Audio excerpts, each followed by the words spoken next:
making that one sheltered bird we've all heard at like 7 in the morning on a Tuesday or on a Saturday afternoon when we've woken up as kids.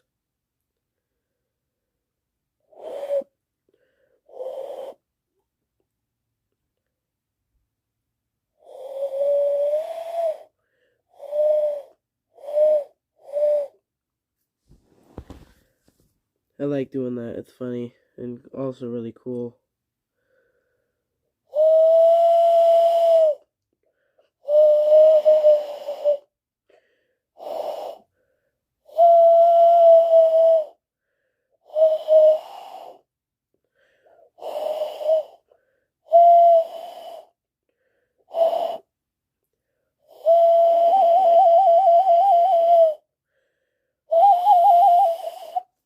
Love you guys.